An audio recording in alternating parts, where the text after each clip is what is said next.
Welcome to Mental Health Bites with Dr. Judy. In this podcast, we'll discuss a timely topic related to psychology, answer one of your burning questions, and leave you with a practical tip to improve your mental wellness every single day. Let's dive right in to the timely topic of the day.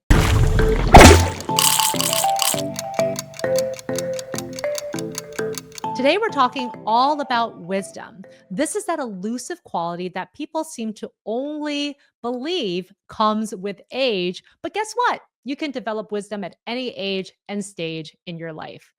Wisdom can be cultivated at any point in life, and developing it has incredible benefits for mental health, decision making, and relationships. In this episode, we'll explore what wisdom truly means, break down common myths, and dive into the science behind it. Then I'll answer a listener's question about how to start developing wisdom in their daily life. Finally, I'll leave you with an actionable tip to help you strengthen this vital skill starting today. Let's start by defining wisdom. Wisdom is not just about intelligence or accumulating facts. It's a multidimensional trait that involves emotional regulation, empathy, self awareness, and the ability to reflect on experiences and extract meaning from them. According to psychologists, wisdom consists of several core components. The first is the cognitive dimension. This involves knowledge, experience, and the ability to see multiple perspectives. Second, there's the reflective dimension. This is the capacity to look at situations objectively and learn from them without letting biases cloud your judgment.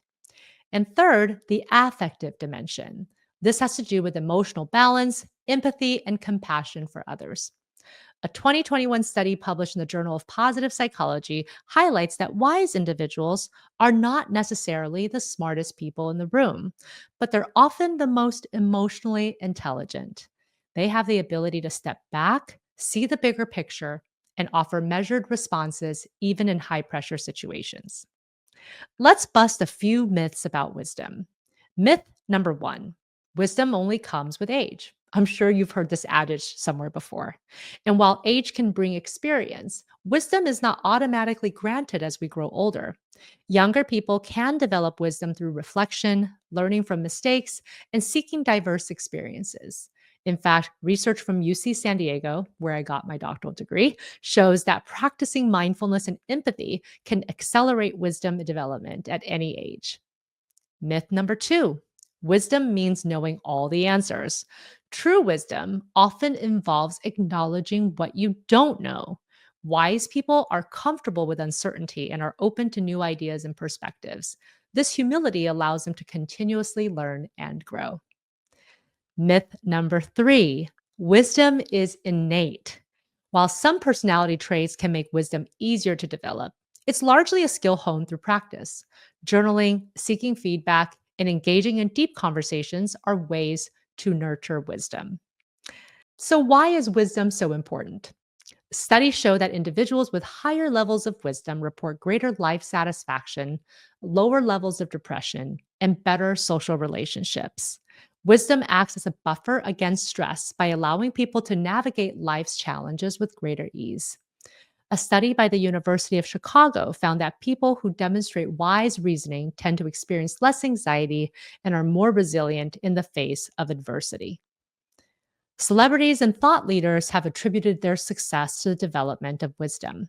Maya Angelou once said, "Do the best you can until you know better. Then, when you know better, do better." This beautifully captures the essence of learning from experience and evolving, hallmarks of wisdom. So, how can you recognize wisdom in other people? Wise people often display a unique ability to listen without judgment, offer compassionate but honest feedback, and remain calm in difficult situations. They tend to have a growth mindset and embrace learning from both successes and failures. These people are often the ones others turn to for advice and emotional support, and surrounding yourself with wise people can help to cultivate your own wisdom. This is where my core three concept comes in. As I've shared before, the core three represents three essential archetypes to have in your inner circle to foster growth and resilience: the mentor, the encourager, and the challenger. A wise individual is usually a mentor. Somebody in the mentor category can provide you guidance, perspective, and nurture your personal growth, especially in the area of wisdom. Surrounding yourself with wise mentors can accelerate your own path to wisdom by exposing you to their reflective habits, insights, and decision making strategies. Let's quickly break down the three types of mentors within my core three framework. The first is the resilient role model. This type of mentor demonstrates perseverance, overcoming adversity, and navigating challenges with grace. Their experiences inspire confidence and belief in your capacity to handle difficulties. The second type of mentor is the visionary connector. This person expands your horizons and pushes you to dream bigger. They bring new ideas and perspectives, helping you explore possibilities beyond your current path. The third type is the knowledge sharer. This type of mentor offers specialized knowledge and is eager to teach. They have expertise in areas you want to grow in and can guide your development. Surrounding yourself with individuals who embody these core three archetypes can profoundly influence how you approach challenges and personal growth. People like this can act as mirrors and guides, and they can encourage self reflection and push you towards greater wisdom. Now, speaking of reflection and growth, let's dive into a listener question that touches on developing wisdom in the heat of the moment. Let's move on to the Q&A segment. This question is from David from New Orleans. And David asks, "Hi, Dr. Judy. I often react impulsively and regret it later. How can I slow down and make wiser decisions?" Great question, David. Let's talk about how to cultivate that pause before reacting. One of the best ways to practice wisdom in the moment is to implement a simple exercise. And this exercise only has 3 steps. First, pause and breathe. When you feel triggered, take a few deep breaths and count to 5 to create space between the stimulus and your response. Second, ask yourself these 3 questions. What is the long term impact of my decision? Will this matter in a month or a year? How can I respond in a way that aligns with my values? Third step, act intentionally. Respond with intention rather than reacting impulsively. With practice, this new system will become as easy as 1, 2, 3. Good luck, David, and please keep us posted on how you're doing. Now, let's wrap up by moving to the practical tip of the day.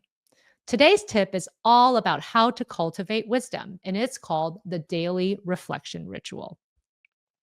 Reflection is a cornerstone of wisdom, and by consistently engaging in this ritual, you're training your brain to pause, learn, and refine your thought processes, ultimately improving how you handle future experiences. When we reflect regularly, it allows us to identify patterns in our behavior, track emotional triggers, and make sense of situations that may have felt overwhelming at the time. Over time, this builds emotional intelligence and enhances decision making skills. People who engage in daily reflection often notice that they become more patient, thoughtful, and empathetic, and these are qualities closely tied to wisdom. Each evening, take 5 to 10 minutes to journal about one event from your day. This doesn't have to be something major. Even small, seemingly insignificant moments can provide valuable insights.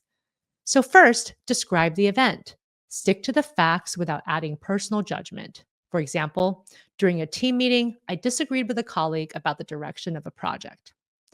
Second, explore your emotions. Write about how you felt at the time without censoring yourself. Be honest and descriptive. For example, I felt frustrated and defensive when my idea wasn't accepted immediately. Third, extract the lesson. Reflect on the broader lesson from the experience. These questions might help you with this reflection. Was my reaction helpful? What would I do differently next time? What was driving my emotional response? Did I make assumptions that may not have been accurate? How did my behavior align with my values? What strengths or qualities helped me to handle this situation well? What skill or quality could I improve upon for next time? By practicing this ritual consistently, you'll notice a shift in your responses to difficult situations. Instead of reacting impulsively, you'll develop a greater ability to pause, reflect, and choose your next steps with clarity. This not only leads to better outcomes, but also strengthens your relationships, resilience, and overall well being. Thanks so much for tuning into this episode of Mental Health Bites with me. If you enjoyed this video, there's plenty more where that came from. Make sure to hit that subscribe button and click the bell icon so you never miss an update. Give this video a thumbs up if you liked it and leave a comment below with your thoughts or any questions you have. Also, feel free to share this video with your friends and family who might find it useful. Stay tuned for more helpful content, and until next time, take care of your mental health.